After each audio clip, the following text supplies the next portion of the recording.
जोरदार तालियां हम उनके दास और मुफ्त के जाएंगे। और सभी को एक बार फिर से प्रभु यीशु मसीह के नाम में जय मसीह की हालेलुया हालेलुया।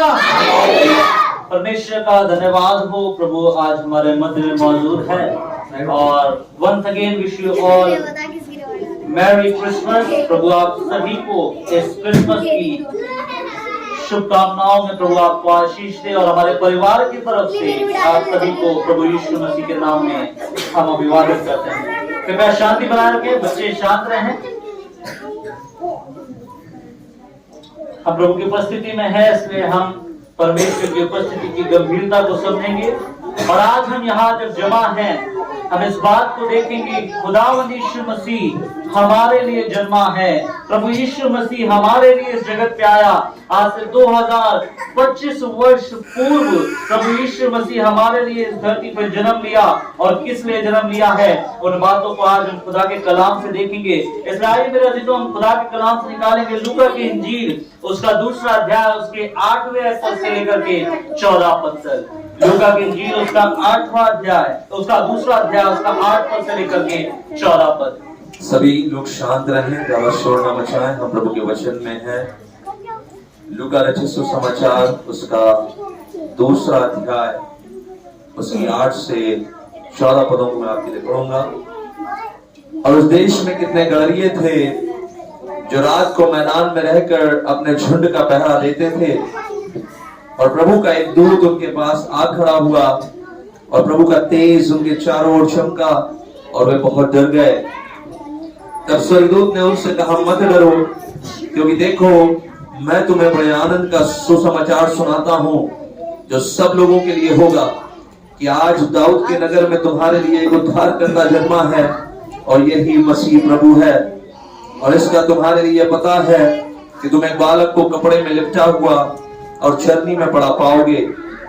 तब एकाएक उस स्वर्गदूत के साथ स्वर्गदूतों का दल परमेश्वर की स्तुति करते हुए और यह कहते दिखाई दिया, आकाश में परमेश्वर की महिमा और पृथ्वी पर उन मनुष्यों में जिनसे वो प्रसन्न है शांति हो। परमेश्वर के वचन के पढ़ सुन जाने प्रभु में आशीषित करे। आज इस क्रिसमस में हम खुदावंद यीशु मसीह के जन्म को हम देखते हैं कि किस प्रकार से प्रभु यीशु मसीह का जन्म हुआ है।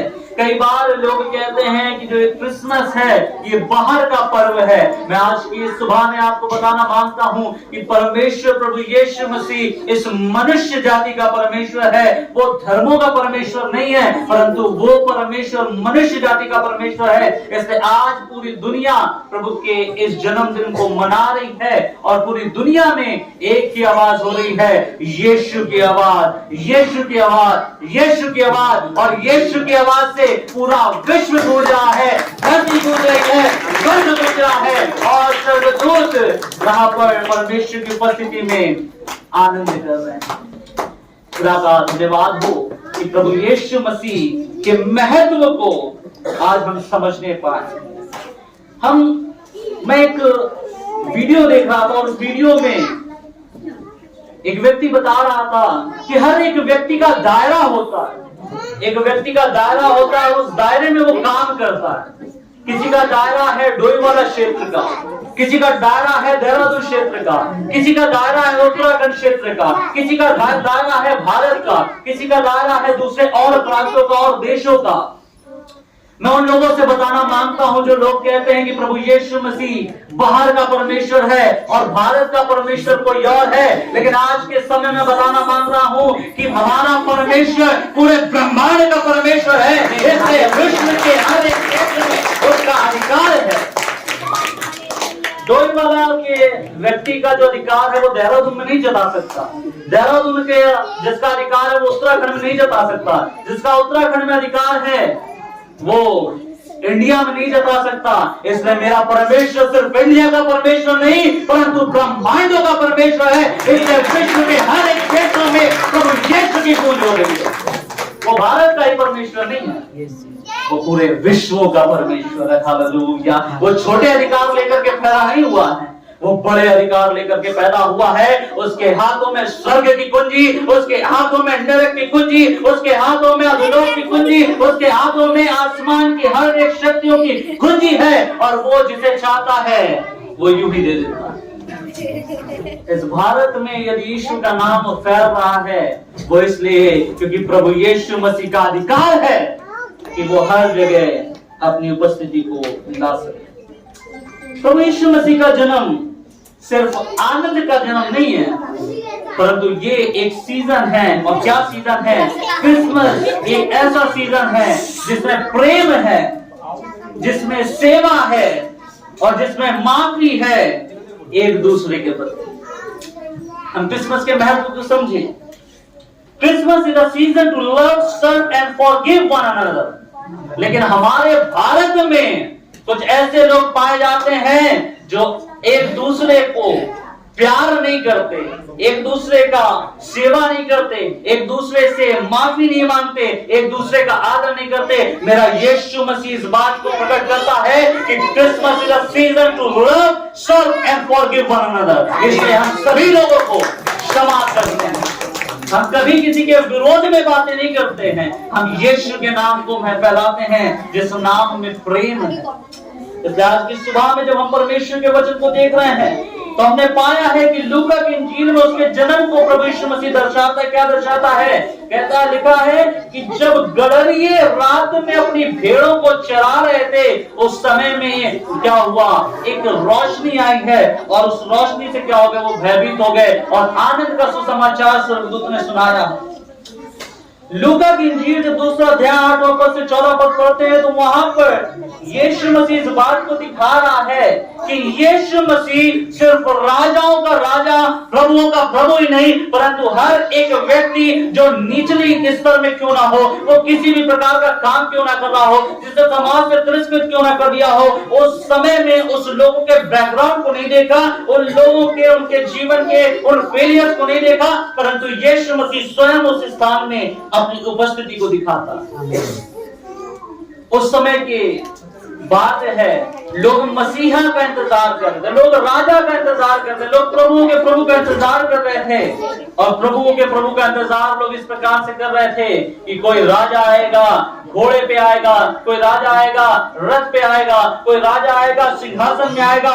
लेकिन परमेश्वर ने इस बात की पुष्टि की है कि राजा सिर्फ सिंहासनों का, राजा सिर्फ राज्य का, राजा सिर्फ बड़े लोगों का परमेश्वर नहीं और राजा नहीं होता, परंतु वो पूरे साम्राज्य का राजा होता है।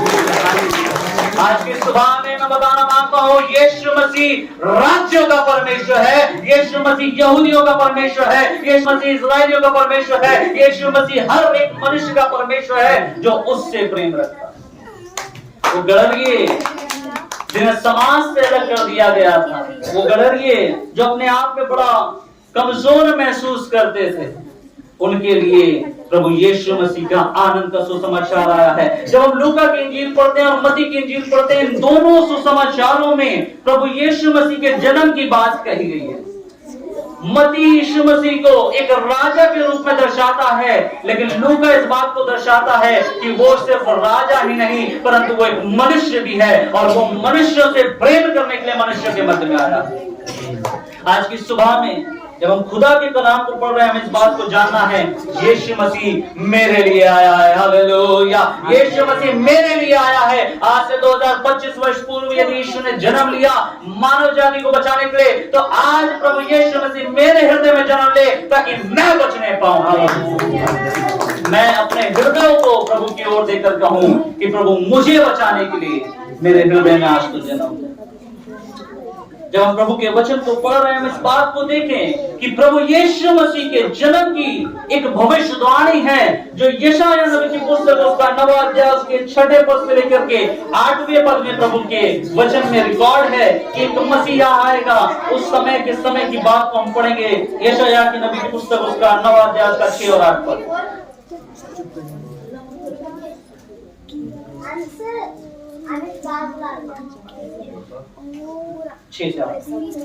यशायाह नबी उसका 9वां अध्याय उसकी 6 से 8 आयतें। क्योंकि हमारे लिए एक बालक उत्पन्न हुआ, हमें एक पुत्र दिया गया है, और प्रभुता उसके कांधे पर होगी, और उसका नाम अद्भुत युक्ति करने वाला, पराक्रमी परमेश्वर, अनंत काल का पिता और शांति का राजकुमार रखा जाएगा। उसकी प्रभुता सर्वदा बढ़ती रहेगी और उसकी शांति का अंत न होगा। इसलिए वह उसको दाऊद की राजगद्दी पर इस समय से लेकर सर्वदा के लिए न्याय और धर्म के द्वारा स्थिर किए और संभाले रहेगा। सेनाओं के यहोवा की धुन के द्वारा यह हो जाएगा। परमेश्वर का वचन कहता है कई हजार वर्ष पहले प्रभु यीशु के जन्म की एक भविष्यवाणी हुई थी। The prophecy of the coming rule of Jesus on earth. इस पृथ्वी में प्रभु यीशु मसीह के राज्य की स्थापना के लिए कई हजारों वर्ष पहले यशायाह नबी के द्वारा परमेश्वर ने बातें किया और कहा कि दाऊद के घराने से एक राजा आएगा और वो राजा का अंत कभी ना होगा। हालेलुया। इसने आज के समय में और आने वाले कई वर्षों में, जो आने वाले समय में हम देखेंगे, उन समय में भी प्रभु का राज्य रहने वाला है। प्रभु का राज्य रहने वाला है। प्रभु का राज्य हमारे जीवनों से हमेशा बना रहने वाला है। वो कहता उसके राज्य का कभी अंत ना होगा और उस राज्य के अंत को करने के लिए शैतान कुछ भी कर ले, कभी अंत नहीं कर पाएगा, क्योंकि मेरा यीशु का राज्य अनंत काल का राज्य है। हालेलुया। वो कहता है कि उसके राज्य का कभी अंत नहीं होगा। एक भविष्यवाणी के साथ प्रभु यीशु ने जन्म लिया है। साधारण रीति से यीशु इस धरती पर नहीं आया। वो किसी मनुष्य के विचारों के लिए, सोचों के लिए, व्यक्तियों के कामों के लिए नहीं आया, परंतु परमेश्वर एक भविष्यवाणी को पूरा करने आया है। उस पिता की इच्छा को पूरी करने के लिए यीशु ने 2025 वर्ष पूर्व इस धरती पे जन्म लिया और पहली बार यीशु का सुसमाचार यहाँ पर सुनाई दिया है। जब हम लूका उसका 8:20 पढ़ते हैं, वहां पर लिखा है कि जब गड़रिये भेड़ों को चरा रहे थे तो सुसमाचार वहां पर आया है। और कैसे आया है? वहां पर लिखा है कि जब वो भेड़ों को चरा रहे थे तो क्या हुआ, वहां पर एक रोशनी चमकी है। एक रोशनी चमकी है। वो रोशनी क्या है? वो रोशनी के मध्य में कुछ स्वर्गदूत आकर के आनंद को दर्शा रहे हैं। लेकिन आज की सुबह में मैं बताना मानता हूं, वहां पर परमेश्वर की रोशनी का मतलब है कि परमेश्वर की भारी उपस्थिति। हालेलुया। परमेश्वर स्वयं वहां पर उपस्थित हो गया है। वो इस प्रकार से हो गया है कि जिस प्रकार से मूसा ने उस माउंट सिनाई में जब वो हेरोद पर्वत में वो जब गया है, उस पर्वत में जाकर के जब वो परमेश्वर के दर्शन को देखता है तो वो क्या पाता है कि रोशनी हो गई है और लोग क्या कर रहे हैं, उस रोशनी को देख नहीं पा रहे, सह नहीं पा रहे, मूसा सह नहीं पा रहा। उस रोशनी के मध्य में परमेश्वर जैसे उपस्थित था, वैसे ही सेम रोशनी यहां पर आई है और चरवाहे भयभीत हो गए, डर गए। कई बार मैं और आप प्रभु यीशु मसीह की उपस्थिति में आ जाते हैं, प्रभु की सामर्थ से भर जाते हैं, प्रभु के अभिषेक से भर जाते हैं और आप कई बार घबरा जाते हैं। लेकिन परमेश्वर इस बात की पुष्टि करता है कि जहां पर मैं हूं वहां आनंद है, जहां पर मैं हूं वहां प्रेम है, जहां पर मैं हूं वहां सामर्थ है। और उस सामर्थ से तुम क्या करोगे? आशीषित हो जाओ। बैतलहम से दूर कई चरवाहे अपनी भेड़ों की क्या कर रहे थे? रखवाली कर रहे थे। अब जब हम मलाकी नबी की पुस्तक पढ़ते हैं, उसके बाद मत्ती का सुसमाचार पढ़ते हैं, इसके बीच में लगभग 400 वर्ष का एक गैप है। 400 से अधिक वर्ष का गैप है और इन 400 से अधिक वर्ष के गैप में और 400 से अधिक वर्ष के गैप में परमेश्वर ने किसी से बातें नहीं की। लोग अपने दर्द में हैं, लोग अपनी तकलीफों में हैं, लोग अपनी परेशानियों में हैं, लोग अपनी तंगियों में हैं। लोग इतना परेशान हो गए हैं कि उनसे परमेश्वर बात नहीं करता। उनके जीवन में कोई उपाय नहीं है, उनके जीवन में कोई निवारण नहीं है। और उस समय 400 साल के बाद प्रभु यीशु मसीह जन्म लेता है। यदि मेरे परिवार का एक जन यदि मेरे से बात ना करे, कई समय तक बात ना करे, मेरे और आपके कानों में उसकी आवाज ना जाए, मैं और आप उसे भूल जाएंगे। इसी प्रकार से इजरायली लोग भूल गए थे कि प्रभु यीशु मसीह कौन है, यहोवा कौन है। वो भूल गए, वो अपने ही परेशानी में पड़े रहे। और जब दर्द में पड़े रहे, उस दर्द में भी परमेश्वर ने उनके कहने को सुना है, उस तकलीफ में भी परमेश्वर ने उनके कहने को सुना है, उन परेशानियों के मध्य में भी परमेश्वर ने उनकी ओर दृष्टि की है। भले ही परमेश्वर ने उनसे बातें नहीं किया 400 वर्ष पर, लेकिन प्रभु यीशु मसीह स्वयं एक प्लान के साथ, एक योजना के साथ उनके जीवन में आशीष देने मांग रहा था। कई बार मेरे और आपके जीवन में हम सोचते हैं कि मेरे जीवन में कोई आशा नहीं है, मेरे जीवन में कोई निवारण नहीं है, मेरे जीवन में कोई भी ऐसी अवस्था नहीं है कि जहां पर परमेश्वर मुझसे बात करे, मेरे जीवन में कार्य करे। लेकिन परमेश्वर का वचन कहता है वो 400 वर्ष के बाद एक योजना के साथ इस धरती पे जन्म लिया है। मेरे और आपके जीवन में हो सकता है परेशानियां हो, संकट हो, परमेश्वर ना सुनता हो। आज के क्रिसमस में मैं आपको बताना मांगता हूं, परमेश्वर योजनाओं को बनाने वाला परमेश्वर है। वो आपके जीवन के लिए योजनाओं को बना रहा है, वो आपके जीवन में काम करना चाहता है, वो आपके जीवन में अभिषेक देना चाहता है। इसलिए भले ही कई वर्षों तक परमेश्वर ने बात नहीं की, कई वर्षों तक परमेश्वर ने चंगाई नहीं दी, कई वर्षों तक परमेश्वर का सामर्थ नहीं आया, लेकिन एक दिन आएगा कि वो सामर्थ के साथ उतरेगा, अभिषेक के साथ उतरेगा। और लिखा है कि बैतलहम से दूर कई चरवाहे अपनी भेड़ों की क्या कर रहे थे, रखवाली कर रहे थे। उस समय में एक आकाश में एक चमक हुई है, एक रोशनी आई है, परमेश्वर की रोशनी, और स्वर्गदूतों ने दर्शन दिया। और स्वर्गदूतों को जो दर्शन है, ये सुसमाचार में तीसरी बार दर्शन है। पहला दर्शन जब हम देखते हैं तो जकरिया को परमेश्वर ने संदेश दिया, लूका उसके 1 अध्याय के 1 पद में पढ़ते हैं। फिर दूसरा दर्शन स्वर्गदूतों ने मरियम को दिया, 1 अध्याय उसके 26 पद में पढ़ते हैं। तीसरी बार परमेश्वर ने दर्शन और स्वर्गदूतों ने दर्शन दिया है चरवाहों को, और दूसरा अध्याय उसके 8वें पद। और जो यहां पर हम शब्द पाते हैं, जो लिखा है the glory of the lord, प्रभु की जो महिमा का यहाँ पर शब्द इस्तेमाल है, वही शब्द पुराने नियम में परमेश्वर की उपस्थिति के लिए, परमेश्वर की सामर्थ को दिखाने के लिए वहां पर दर्शाया गया था। प्रारंभ के समय में जब मूसा ने तंबू बनाए, उस तंबू में जो महिमा होती थी, वही महिमा प्रभु यीशु मसीह के जन्म पर उन चरवाहों के ऊपर हुई है। Hallelujah. The glory of the Lord appears on the shepherd। वो परमेश्वर की महिमा उन चरवाहों के ऊपर वैसे उपस्थित हुई है जिस प्रकार से मूसा ने वो तंबू बनाए और उस महापवित्र स्थान में परमेश्वर की उपस्थिति होती थी, जहां पर सिर्फ याजक प्रवेश कर सकता था। उस याजक के प्रवेश करने से मनुष्यों के पापों की क्षमा और मनुष्यों के पापों के लिए बलिदान, मनुष्यों के पापों के लिए तमाम कामों को वहां पर याजक जाकर करते थे। आम आदमी वहां नहीं जा सकता था। वो भारी उपस्थिति परमेश्वर की इन चरवाहों के जीवन में हुई है, और ये पद इस बात को दर्शाता है, और ये पद इस बात से दर्शाता है कि जिस प्रकार से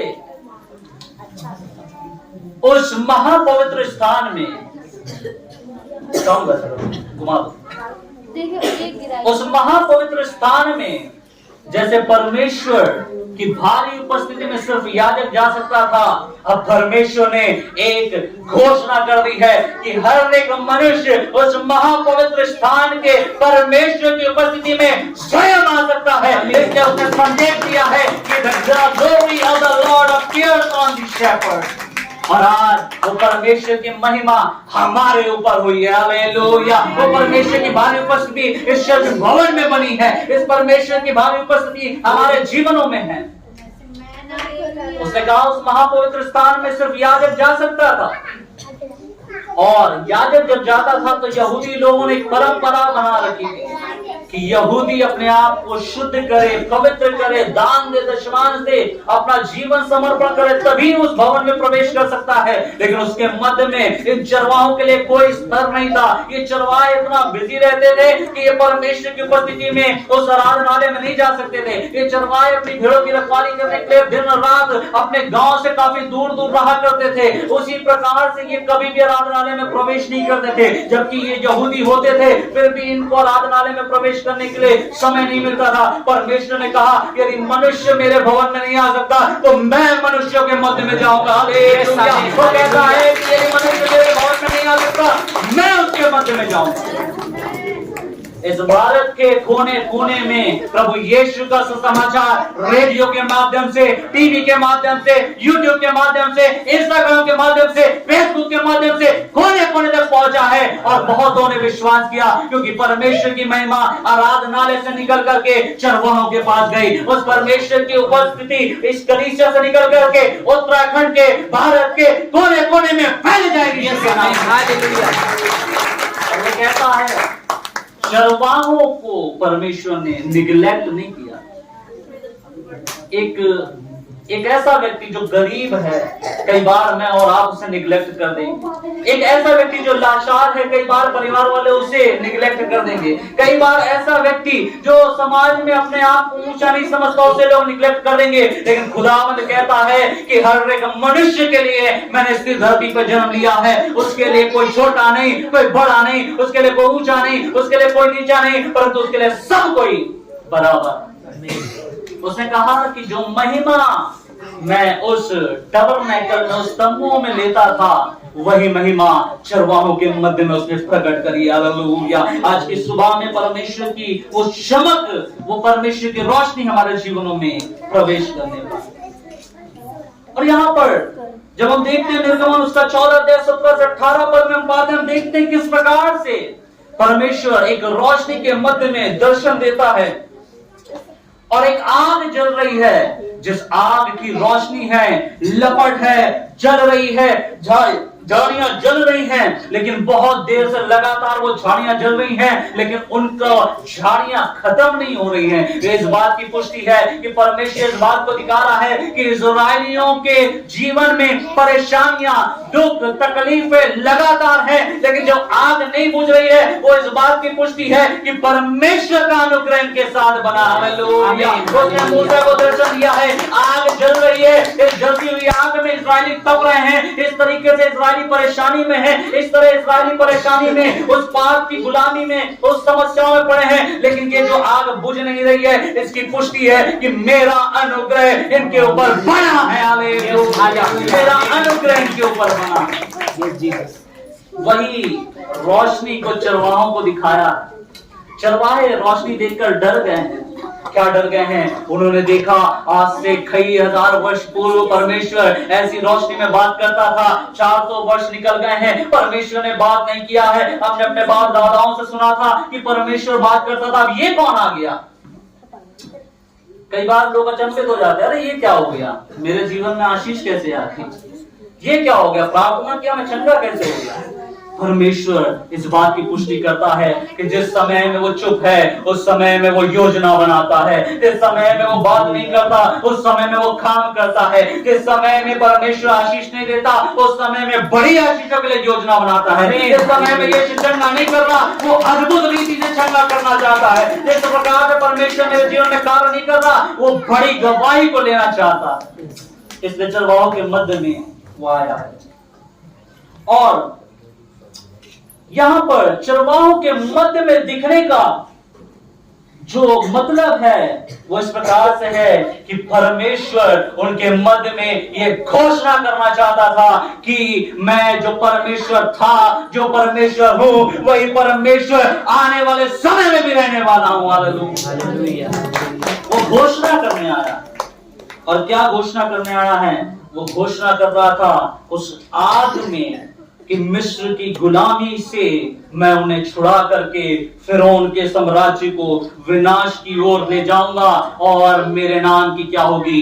महिमा होगी। अब वो चरवाहों को दिखा रहा है कि तुम्हारे पापों के लिए जो बलिदान होना था, तुम्हारे पापों के लिए जो परेशानी तुम उठाते थे, जिन पापों के लिए तुम्हें चिंता करते थे, उस पापों के लिए अब तुम्हारे लिए मैं स्वयं इस धरती पर उतर आया हूं ताकि तुम पाप से छुटकारा पाओ। जिस प्रकार से मैंने इस्राएलियों को गुलामी से छुड़ाया और मैंने फिरौन के राज्य को नाश किया, ऐसे ही मैं तुम्हें पापों से छुड़ाऊंगा और तुम्हारे पापों को मैं नाश कर दूंगा। उसने हमारे पापों के नाश की घोषणा कर।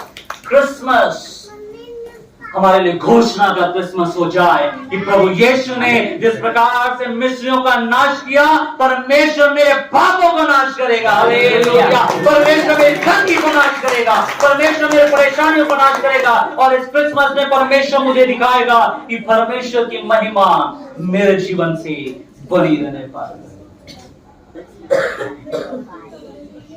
माउंटेन, उस पर्वत में एक आग है, वो बुझ नहीं रही है। क्या वो आग मेरे और आपके जीवन में जली है? क्या प्रभु यीशु की आग मेरे और आपके जीवन में जली है? क्या उसकी रोशनी मेरे जीवन में चमकी है? प्रभु का वचन आज कहता है चरवाहों को परमेश्वर ने दर्शन दिया है। क्या परमेश्वर ने मुझे और आपको दर्शन दिया? इस क्रिसमस में मैं परमेश्वर से कहूं, प्रभु मेरे जीवन में तेरा दर्शन आ जाए। आमीन। Glory of the God was present on the mountain as a consuming fire. वहां पर वो जलती हुई आग में परमेश्वर की उपस्थिति थी। निर्गमन 14 उसके 17 में लिखा है। उसके आगे जब हम पढ़ते लिखा, प्रभु की उपस्थिति लोगों के लिए छुटकारे का कारण होगी। हमारे लिए ये क्रिसमस छुटकारे का क्रिसमस हो जाए। हालेलुया। प्रभु हमें भय के आत्मा से छुटकारा दे, प्रभु हमें डर के आत्मा से छुटकारा दे, परमेश्वर हमें हर एक प्रकार की विपत्ति के आत्मा से छुटकारा दे जो हमें घबराने में, हमें छुपने में हमें क्या करती है, मदद करती है। ऐसी शक्तियों से छुटकारा दे। यहाँ पर चरवाहे डर गए हैं। कई बार मैं और आप परमेश्वर की महिमा से डरते हैं। प्रभु की महिमा के लिए खड़े हो जाएं। परमेश्वर आपके आगे आगे चलने वाला परमेश्वर है। हालेलुया। और वो कहता है मैं तुझे अपने हाथों में लेकर के चलने वाला परमेश्वर। हालेलुया। इसलिए प्रभु की उपस्थिति को हल्के में ना लें। तो चरवाहों को भी उसने दर्शन दिया है। और जब हम और परमेश्वर के वचन पढ़ते हैं, और लिखा है कहीं पर, लिखा परमेश्वर के दूसरे मत्ती इंजील में लिखा है कि उसने उन लोगों को भी दर्शन दिया जो ज्योतिष थे।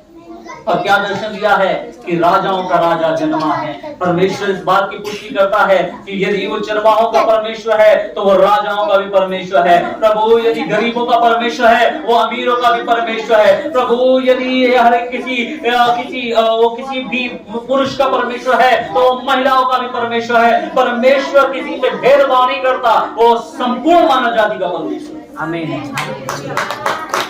और जो यहाँ पर हम परमेश्वर की उपस्थिति की बात करते हैं, वो सुलेमान का जो मंदिर, जो पहला राजा, उसका 8वां अध्याय 9 से 21 आयत हम पढ़ते हैं। वहां पर लिखा है किंग सोलोमन ने एक मंदिर बनाया था और उस मंदिर में परमेश्वर की महिमा बनी रहती थी।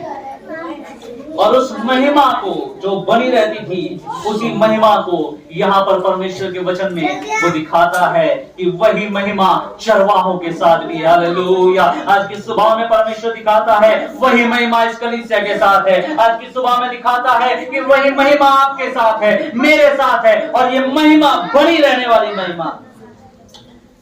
लेकिन साथ ही साथ हमें एक और बात समझने की आवश्यकता है कि परमेश्वर की महिमा कुछ स्थानों से उठ भी जाती है। 400 वर्ष पूर्व परमेश्वर की महिमा उस मंदिर में से क्या हो गई है, उठ गई है। जब हम हिजकिय्याह नबी की पुस्तक उसका 10वां अध्याय 18 पद पढ़ते हैं, वहां पर लिखा है कि परमेश्वर की महिमा क्या हो गई है, वहां से उठ गई है।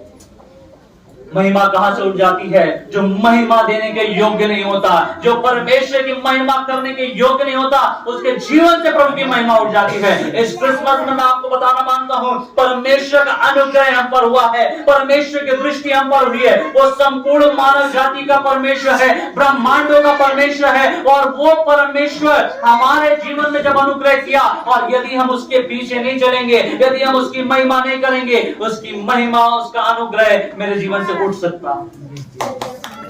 और वो इस बात की पुष्टि करता है कि वो उपस्थिति उस मंदिर से उठ करके चरवाहों के पास आ गई। हालेलुया। उस मंदिर से उपस्थिति उठ करके मेरे और आपके पास आ गई है। इसलिए उसकी उपस्थिति को हल्का ना समझे, उसकी सामर्थ को हल्का ना समझे, उसकी सामर्थ को मजबूती से थामे रखें। जब हम यशायाह की पुस्तक उसका 9 और 6 और 7 पद पढ़ते हैं, वहां पर लिखा है कि उसका आना हमारे लिए हुआ है, उसका आना मेरे और आपके लिए हुआ है।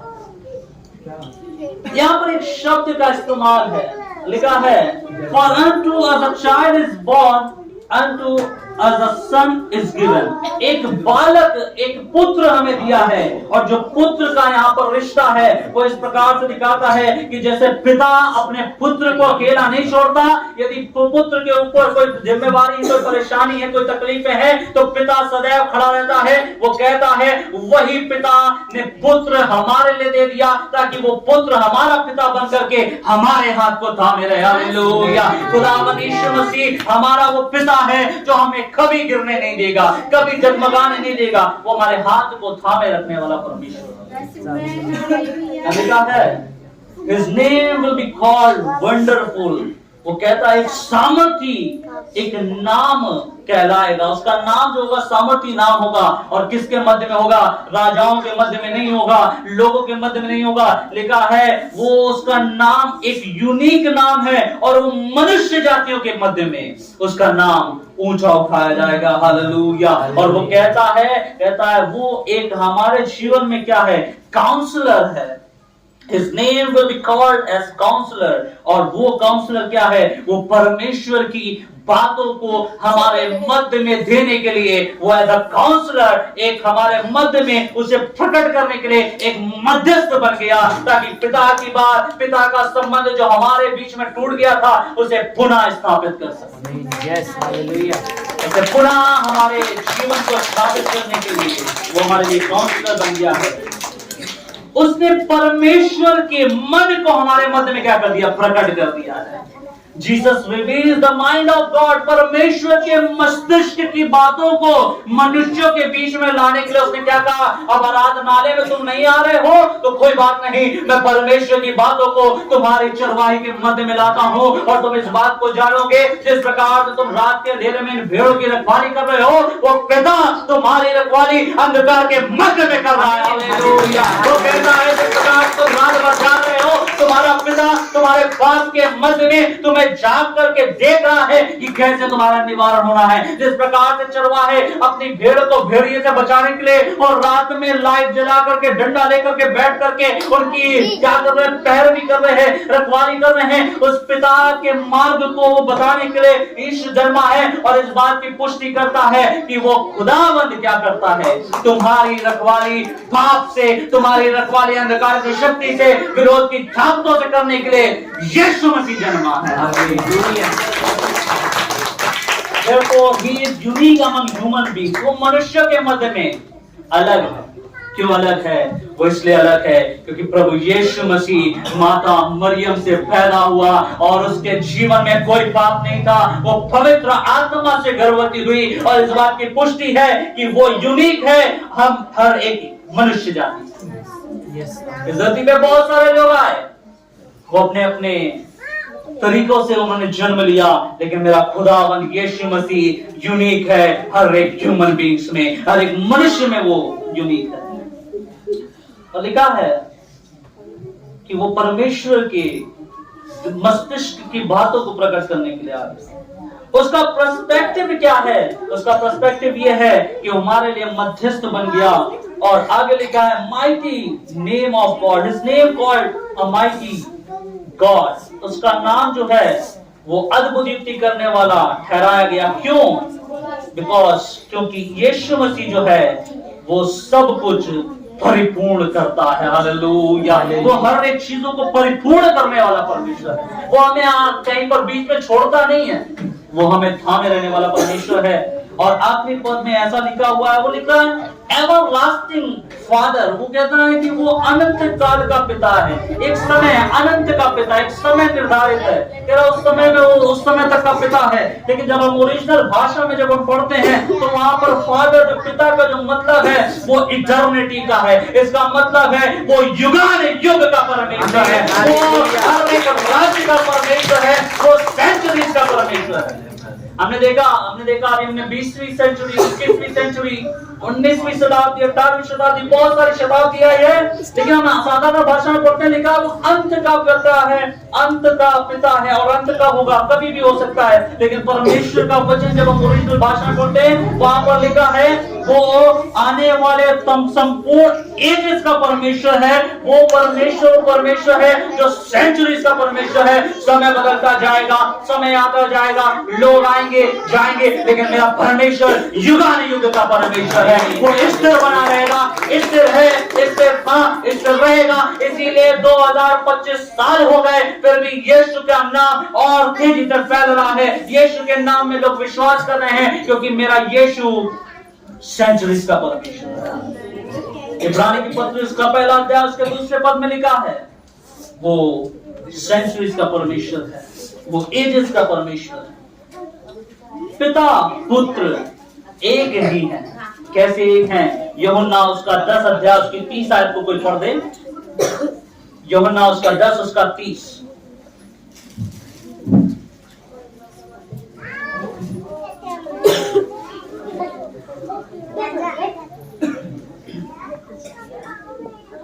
मैं और पिता एक हैं। यहाँ पर यीशु कहता है कि मैं और पिता एक हैं, और जो मैं यहाँ पर धरती में करने आया हूँ, उसे मेरे पिता ने, जो सर्वशक्तिमान परमेश्वर है, जो अनंत काल का पिता है, उस पिता ने मुझे इसलिए भेजा कि मैं आकर के उस बातों को क्या कर सकूं, परिपूर्ण कर सकूं। और क्या बातें हैं? आखिरी बात में, आखिरी आयत में लिखता है, कहता है कि वो शांति का राजकुमार कहलाएगा, वो उपद्रव का राजकुमार नहीं कहलाएगा, वो लड़ाई झगड़े का राजकुमार नहीं कहलाएगा, परंतु वो शांति का राजकुमार कहलाएगा। क्यों? क्योंकि मनुष्य अशांत है, मनुष्य तकलीफों में है, मनुष्य परेशानियों में है। किसी को अपने परेशानियों से शांति चाहिए, किसी को अपनी तकलीफों से शांति चाहिए, किसी को अपने दुखों से शांति चाहिए, किसी को पाप से छुटकारा चाहिए। और उसके मध्य में प्रभु कहता है कि वो प्रिंस ऑफ पीस है, वो शांति का राजकुमार है। और कौन सी शांति? वो शांति की बात कर रहा है जो शांति परमेश्वर देता है। और कह रहा मनुष्यों से शांति नहीं, परंतु स्वर्ग की शांति मैं तुम्हें देना मांगता हूँ। वो शांति आनंद लाएगी, वो शांति प्रेम लाएगी, वो शांति तुम्हारे जीवन में अद्भुत रीति से कार्य करेगी। और इसलिए प्रकाशित वाक्य उसका 3 अध्याय उसका 21 पद कहता है, जो जय पाए वो प्रभु उसे अपने साथ बैठाएगा। इसलिए वो लोग जो आज इस कलीसिया में बैठे हैं, मैं आपको बताना चाहता हूँ, इस क्रिसमस में परमेश्वर कहता है कि तुम हर एक विरोधी ताकत में जय पाओ और मैं तुम्हें अपने साथ बैठाऊंगा। वो कहता है जो जय पाए प्रभु उसे अपने साथ बैठाएगा। डरपोकों का परमेश्वर के राज्य में प्रवेश नहीं है। डरपोक हो सकता है प्रभु की उपस्थिति से भाग जाए, लेकिन जो जय पा करके खड़ा रहेगा, जो प्रभु के लिए सामना करेगा, परमेश्वर से स्वर्ग में अपने साथ बैठाएगा। मैं और आप अनमोल है, मैं और आप अनमोल है। पता नहीं कितना आपके हृदय में ये बात जाए, लेकिन यदि यीशु के लिए आप खड़े रहेंगे, यीशु स्वर्ग में आपके लिए खड़ा रहेगा और कहेगा ये मेरा पुत्र है, ये मेरी पुत्री है, जिसने मेरे लिए मनुष्य के बीच में गवाही दी। हालेलुया। मैं और आप गवाही देते हैं। इस पूरे ब्रह्मांड में प्रभु के नाम की गूंज है, इस पूरे संसार में प्रभु के नाम की गूंज है। ये डोईवाला, देहरादून, उत्तराखंड, भारत ही भी यीशु के नाम में नहीं, परंतु पूरा ब्रह्मांड यीशु के नाम में गूंज रहा है। थोड़ी देर पहले मैंने बताया, जिसके पास डोईवाला का अधिकार है, डोईवाला से बाहर नहीं जा सकता। जो आपसे कहे यीशु बाहर का परमेश्वर है, उसे कहना कि मेरे यीशु के पास कोई दायरा नहीं, वो दायरों से बाहर का परमेश्वर है। यीशु का हर एक क्षेत्र का परमेश्वर है। डोईवाला का व्यक्ति बाहर नहीं जा सकता, देहरादून का व्यक्ति उत्तराखंड में कहीं और नहीं जा सकता। मेरा यीशु दायरों का परमेश्वर नहीं, परंतु मेरा यीशु ब्रह्मांड का परमेश्वर है। उसे भारत में प्रचार की जरूरत नहीं, उसे देहरादून में प्रचार की जरूरत नहीं, उसे डोईवाला में प्रचार की जरूरत नहीं। उसे अपनी सामर्थ की आवश्यकता हर एक जगह पर पड़ती है, और वो करने वाला परमेश्वर वो करता। प्रभु का वचन कहता है कि लोग मसीहा का इंतजार कर रहे थे। इजरायली लोग मसीहा का इंतजार कर रहे थे, और मसीहा एक राजकुमार के रूप में आएगा, ताकि उन यहूदियों का जो आराधनालय जाते हैं उनके पास से क्या करें, छुटकारा करें। परमेश्वर ने कहा मैं सिर्फ तुम यहूदियों का परमेश्वर नहीं हूं, मैं मनुष्य जाति का परमेश्वर हूं। इसलिए मेरा आना एक साधारण रीति से होगा, ताकि साधारण मनुष्य मुझे ग्रहण करने पाए। मैं और आप साधारण थे, लेकिन यीशु में आकर के हम सामर्थी हो गए। हालेलुया। यीशु के नाम में हम सामर्थी हो गए, क्योंकि जो आराधनालय में परमेश्वर की उपस्थिति थी, वो उपस्थिति परमेश्वर ने हमारे जीवन में उड़ेली। इससे हम सामर्थी हैं, हम जलती हुई आग हैं। और जो हमें छुएगा जलेगा नहीं, परंतु सत्यानाश हो जाएगा यीशु के नाम में, भस्म हो जाएगा यीशु के नाम में।